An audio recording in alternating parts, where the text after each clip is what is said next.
السلام عليكم ورحمة الله وبركاته، ازيكم عاملين ايه؟ تعالوا معايا كده بقى على المطبخ وفضولي نفسكم من كل حاجة الدقيقتين دول. النهاردة هنعمل أكلة سمك مع بعض، وأثناء ما احنا شغالين هنتكلم في موضوع مهم جدا، لعل وعسى ان هو يكون رسالة من ربنا ليكي. المهم، أكلة السمك بتاعتنا بس هنتكلم باختصار عن الفيديو، وبعد كده هنتكلم في اللي احنا عايزينه. احنا معانا النهارده سردين هنعمله مقلي، ومعانا جمبري هنعمله اللي هو البتر فلاي، وكمان معانا كابوريا هنعملها كابوريا بشوربة، وهنستخدم الشوربة بتاعتها ونعمل منها شوربة جميلة بالكريمة. يلا بينا نبدأ بقى ونتكلم في الموضوع بتاعنا. يمكن الكلام اللي هتسمعيه دلوقتي يكون هو الكلام اللي انتي محتاجة تسمعيه في الوقت ده بالذات، وكل حاجة كانت في علم الغيب. ربنا خلاكي تختاري الفيديو ده عشان تسمعي الكلام ده، وتكون دي طاقة لنقلة كبيرة في حياتك جاية بعد كده. يمكن تكوني تعبانة لأنك بتحاولي تقومي بأدوار أكتر من طاقتك، أو شايلة مسؤوليات مش مسؤوليتك، أو مستعجلة توصلي لمرحلة لسه وقتها مجاش في حياتك. لكن عمرك فكرتي إن كل مرحلة في حياتك دي ربنا حاططلك لها دور، وإن يمكن جزء كبير من تعبنا مش لأن الحياة صعبة، لكن لأننا بنحاول نعيش دور فعلا مش دورنا. في رسالة مهمة لازم كل بنت وكل زوجة وكل أم تسمعها دلوقتي، وأكيد ربنا اختارك انتي بالذات عشان تسمعي الكلام ده. الرسالة دي عن دورك في الحياة، وإمتى تكوني بنت، وإمتى تكوني زوجة، وإمتى تكوني أم، وليه محاولة إنك تكوني كل حاجة في نفس الوقت ممكن تتعبك وتخليكي تخسري نفسك من غير ما تحسي. فخليكي معايا للآخر، لأن يمكن جملة واحدة من الكلام ده تخليكي تبصي لحياتك كلها بطريقة مختلفة. كل واحد فينا في الحياة دي ليها دور معين ربنا خلقه عشانه، وكل مرحلة بنعدي بيها ليها مسؤولياتها وليها واجباتها. المشكلة إننا ساعات بنحاول نعيش أدوار قبل وقتها. فعلا يعني حطوا تحت الكلمة دي مليون خط، بنعيش أدوار قبل وقتها، أو بنشيل مسؤوليات مش مسؤولياتنا، وفي الآخر بنصعب الحياة على نفسنا وبننسى نعيش الدور اللي احنا فيه صح. يعني انت ربنا خلقك عشان حاجة معينة، لا انت بتروحي في اتجاه تاني خالص. البنت في بيت أهلها لها دور مهم جدا. دورها في المرحلة دي مش إنها تستعجل إنها تبقى زوجة وأم، ولأن حياتها كلها تبقى في انتظار لحد ما تتجوز. لأ، دي مرحلة بتبني فيها نفسها. يعني حقيقي لو انت أم وبتسمعيني لازم توجهي بنتك للكلام ده، إن دي المرحلة اللي هي بتبني فيها نفسها وكيانها وبتثقف نفسها علشان تقدر تواجه المجتمع اللي انت كأم بتواجهيه دلوقتي وفيه صعوبات بالنسبة لك. علميها تهتم بنفسها، بتعليمها، بدراستها، بأخلاقها، بتنمية شخصيتها، بطريقة كلامها وتعاملها مع الناس، وتتعلم تعتمد على نفسها. لازم في الزمن اللي احنا فيه ده نعلم ولادنا يعتمدوا على نفسهم، وتعرف قيمة نفسها جدا. رحم الله امرئ عرف قدر نفسه، وتحترم أهلها وتكون مصدر فخر ليهم، مش مجرد كده أي إنجازات وخلاص. تنجح في دراستها وتطور من نفسها وتتعلم وتكتسب خبرات تخليها إنسانة أقوى وأوعى. لأن البنت يعني لما بتخرج من بيت أهلها المفروض ما تكونش خارجة بس بشنطة هدومها، المفروض تكون خارجة ومعاها عقلها وشخصيتها وأخلاقها وتربيتها وعلمها قبل أي حاجة، وكل القيم اللي هي اتعلمتها في بيت أهلها. البنت معكوس للأهل. طب لو الأهل طيبين زيادة عن اللزوم ومعندهمش خلفية عن كل اللي احنا بنتكلم فيه ده، حقيقي هتبقى بنت غلبانة وهتلطش في الحياة، والحياة هتلطش فيها برضه. وبعد كده بتنتقل لمرحلة جديدة زي مرحلة الزواج مثلا، وهنا الدور بيتغير والمسؤوليات بتكبر. بتبقى زوجة وليها بيت ومسؤوليات وليها شريك حياة، المفروض يكون بينهم مودة ورحمة واحترام وتعاون. كل ده لازم تكون البنت مدركاه. انتي لو ام اسمعي الكلام ده وعلميه لولادك، وانتي لو بنت وبتسمعيني حطي الكلام ده حلقة في ودنك. وهنا برضو لازم تفهموا ان دور البنت مش انها تشيل الدنيا كلها لوحدها وانها تلغي نفسها علشان بيتها، لكن تعرف مسؤولياتها وتقوم بدورها وتحافظ على بيتها وتحترم زوجها وتحافظ على كرامتها قبل أي حاجة. كرامتك خط أحمر. وتتعلم ازاي ان هي يكون بيتها فيه تعاون، بدل ما كل واحد بيكون بيحارب التاني زي ما بنشوف اليومين دول. ربنا يعافينا ويعافيكم. وبعدها ممكن تيجي مرحلة أمومة، يعني الأدوار متراكمة ومتزايدة. كل ما بنعدي بالسن كل ما المسؤوليات بتكتر، وهنا بتدخل في دور أكبر وأعظم بقى. بقت أم ومربية، وفي طفل متعلق بيها وبتأثر بكلامها وبتصرفاتها وأخلاقها. تمام؟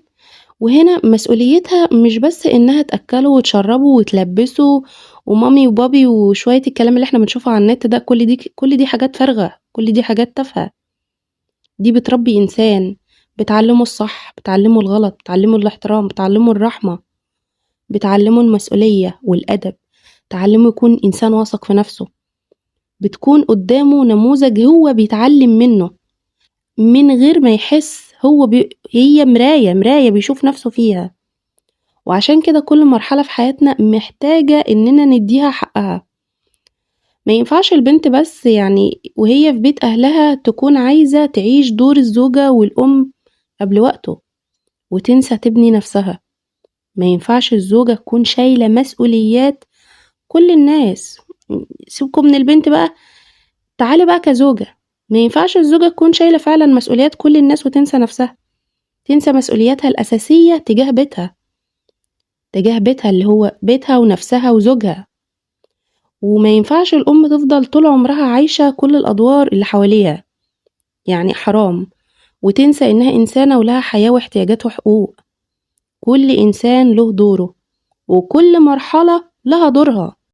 يعني كل إنسان ربنا خلق له دور معين في الحياة، ما تزودش فوق طاقتك بقى. وكل مرحلة لها دورها، ومش معنى إنك تقدري تعملي حاجة إن لازم تعمليها. يعني أهو بقولها لك تاني، مش معنى إنك تقدري تعملي حاجة إنك لازم تعمليها. كلامي للزوجات حاليا. ومش معنى إنك تقدري تحلي مشكلة مع حد ما إنك لازم تكوني مسؤولة عن حلها. لا، انصحي، ساعدي، اسندي، اقفي جنب اللي بتحبيه، لكن ما تشيليش حياة غيرك مكانه ابدا. كده بتحملي نفسك فوق طاقتك، لان الانسان بيبدأ يعيش ادوار مش دوره، وبيبدأ يتعب وبيضغط نفسيا، وفي نفس الوقت ممكن يعني يأثر في الدور اللي ربنا حطه فيه دلوقتي.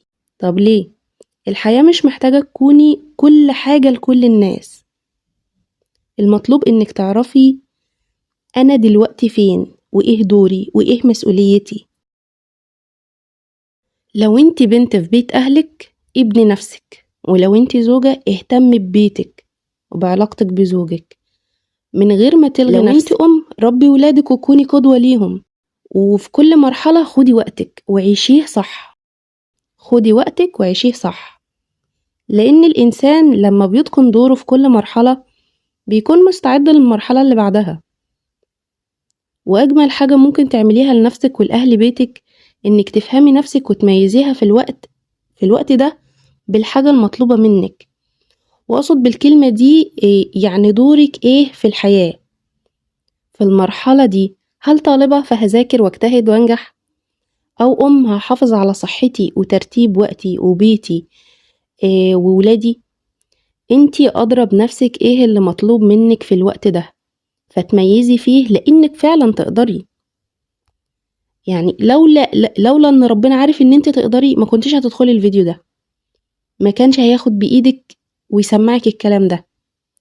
كوني الشخص الصح في الدور الصح وفي الوقت الصح، لان من اصعب الحاجات على الانسان انه يقضي عمره كله بيحاول يعيش حياة غيره ويقوم بادوار مش دوره، وفي الوقت الاخير بيكتشف انه نسي يعيش حياته. وفي مثال مهم جدا كمان يعني بالنسبة للزوجات. احيانا بتحبي تشيلي مكان جوزك في المسؤولية. لا، هو ليه دوره على فكرة، ولازم تكوني فاهمها جدا. هو الراعي للبيت، انتي جوه البيت وهو بره البيت. هو جالب للمال، جالب للأمان. انتي جوه البيت جالب للتربية، جالب لاختلاق إنسان سوي اللي هم ولادك، أطفال أسوياء. تدبري، تحافظي على كل حاجة. المثال التاني اللي حابة أضربه إن يعني في مثال مهم جدا على إن الإنسان لما بيخرج عن دوره ممكن من غير ما يقصد يصعب الحياة على نفسه. مثلا دور الزوجة في بيت العيلة. زوجة الابن لما بتدخل بيت جوزها أكيد من واجبها إن هي تدخل بالأخلاق الطيبة والاحترام والذوق وحسن المعاملة، وتحترم حماتها وحماها وتتعامل مع أخوات جوزها بأدب وتساعد في البيت بالقدر اللي هي تقدر عليه. تمام؟ بالقدر اللي هي تقدر عليه. ليه؟ لأن عندها دور ومسؤوليات تانية في بيتها، وتكون إنسانة أصيلة وتعرف قيمة العشرة والناس اللي حواليها. تمام؟ لكن في فرق كبير جدا بين إنك تكوني زوجة محترمة ومتعاونة وبين إنك تحاولي يعني أقولك تحاولي إن انتي تخدمي الكل عشان تباني إن انتي كويسة فتتحولي خدامة للبيت كله. في زوجات من أول يوم جواز بيحاولوا يثبتوا فعلا إن هم يقدروا على كل حاجة، تطبخ للكل وتنظف للكل وتخدم للكل وتتحمل فوق طاقتها وتسكت عن تعبها وتقول أنا لازم أثبت إن أنا كويسة. ومع الوقت اللي كان في البداية مجاملة ومحبة بيتحول لواجب دايم. وبعد ما الناس تتعود إنك بتعملي كل حاجة، لو في يوم تعبتي أو قلتي مش قادرة ممكن يبدأ الكلام من هنا. هي اتغيرت، هي مش زي الأول، هي مش زي زمان كانت بتعمل كل حاجة. وهنا تبدأ المشكلة، لأن من البداية محطتيش حدود واضحة لدورك. انت زوجة ابن في بيت العيلة وليك احترامك ومكانتك، لكن بيتك الأساسي هو بيت زوجك. مسؤوليتك الأولى إنك تحافظي على بيتك وعلى علاقتك بزوجك وعلى نفسك، وبعد كده تساعد الأهل فضلا وليس أمرا، بالمعروف وبالقدرة والاستطاعة، بالبر والإحسان. مش معناه إنك تلغي نفسك. تمام؟ الأخلاق مش معناها إنك تسكتي عن الظلم، والاحترام مش معناه إنك تقبلي إن حد يتعامل معاكي كأنك مسؤولة عن خدمة كل فرد في البيت. ممكن تكوني طيبة من غير ما تكوني مستنزفة، ممكن تساعدي من غير ما تتحولي الخادمة. تمام؟ ممكن تحترمي حماتك من غير ما تلغي شخصيتك. يعني هي ما ينفعش تتحكم فيكي، اطلعي انزلي انزلي لنا الصبح، تطلع تفتح عليكي باب اوضه النوم وتقولك قومي. لا، في حدود، متلغيش شخصيتك ابدا، افرضيها على الكل. ممكن تحافظي على بيت العيلة من غير ما تهملي بيتك وزوجك ونفسك.